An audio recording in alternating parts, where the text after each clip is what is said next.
Hi, welcome to the Market Alert for Monday, the 9th of October 2023. So, job shock on Friday. September payrolls unexpectedly soar by 336k, biggest jump since January. So that brings interest rates back onto the table as well, or an increase in rates. Big squeeze saves stocks from bond bloodbath. Speaking of the bonds, they're closed today, by the way. More on that in just a minute. Sell low, buy high goes extreme. And stocks, bonds recover from NFP lows, eyes turn to CPI next week, i.e. this week, although I wouldn't be too concerned about that one at the moment. Costco is selling out of gold bars. The economic crisis can no longer be hidden.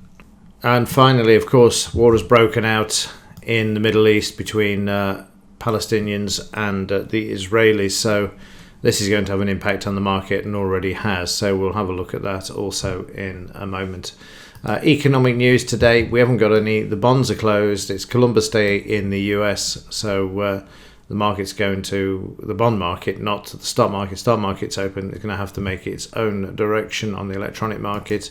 As we saw there, CPI out. But I think this is going to be overshadowed by what's going on in the Middle East at the moment, particularly if it starts to escalate, which there are rumours that Iran are starting to rear their head, and also Lebanon as well taking sides with the Palestinians. So it could get a bit messy and also volatile in the markets.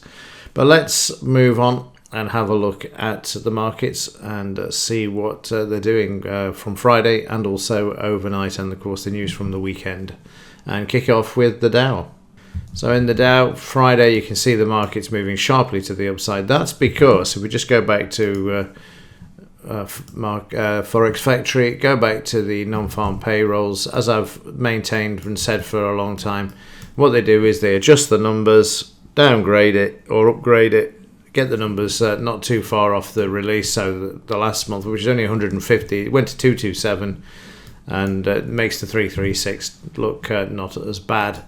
And that's why the markets then moved to the upside, and that's why you saw that on Friday. We had the shakeout initially with the news. Market traded to the low of Thursday, market up, and then game, set and match. Markets gap down on the overnight. The market likes to fill the gaps. If it does, it'll be temporary. Again, depends on the escalation of what's going on with Israel and Palestine. So we'll just have to wait and see and play it accordingly. In the German DAX, again, same picture, market up and market down overnight, gap down there as well, 100 points. 30-minute chart Friday, market moved up quite nicely, took out the high of Thursday, sat on the high till the release of the NFP numbers. Then the market dropped 100 points, retested the low a couple of times, and then followed the Dow to the upside. Got a gap of 100 points overnight. The market's at the 200 MA, and we've got the low here and the high here. So we're sort of we've got 100 points down to the low, and at the moment we've got 150 up to the high. Should the market head in that direction. In the S&P 500, similar picture. Market trading up to 89% retracement on Friday. Huge gap on the overnight, but finding support at the 200 MA and 5 MA. For the S&P 500, again up until we had the NFP numbers, down to the low, climatic volume action, oversold, market moves back to the upside, and there you've got a situation as well where the market's trading sideways to higher, again big gap, but trying to hold and get it back above the DP there.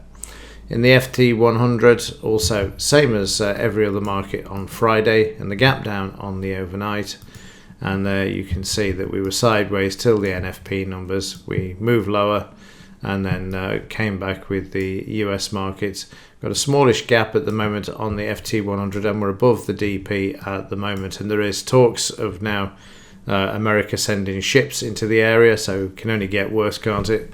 And I'm no surprise that Sunak is going to make a statement later today, also printing a few more billion to send out there, because they've done that with the Ukrainians who keep coming back with Zelensky keeps coming back and asking for more. So more to be added to the national debt as well from today, I suspect. And let's have a quick look at the US dollar's reaction to this. And you can see there that we've been down for the last 3 days, so finding support overnight. That means the metals must be higher as well, so let's have a look at those. And kicking off with silver, up on Friday with those NFP numbers. The market up on the overnight as well, but it's a perfect one for the market to be sent to the downside today. But the market went up on the NFP numbers and is up obviously because of the war. Gapped higher, they're going to fill the gap. Be the same for gold, which has got an even bigger gap, which you can see there as well. And already oversold and trying to make its way back. 30-minute chart, exactly the same. NFP numbers up on Friday. Huge gap, which will need to be filled. So again, we'll see what happens when the markets open at 7 a.m. and 8 a.m. when the cash markets come on stream. And finally, in the gold-silver ratio, silver's move on Friday causing the ratio to narrow, but overnight starting to make its way back up with that bigger move in gold than in silver. The gap certainly paying dividends for gold over the gold-silver ratio there. Like I say, we're going to have to wait and see what happens. I don't think the CPI numbers are going to be too much of a concern, particularly if it escalates in the Middle East. So let's wait and see what happens there. Okay, that's it for this one. As ever, thanks for watching. See you in the next one.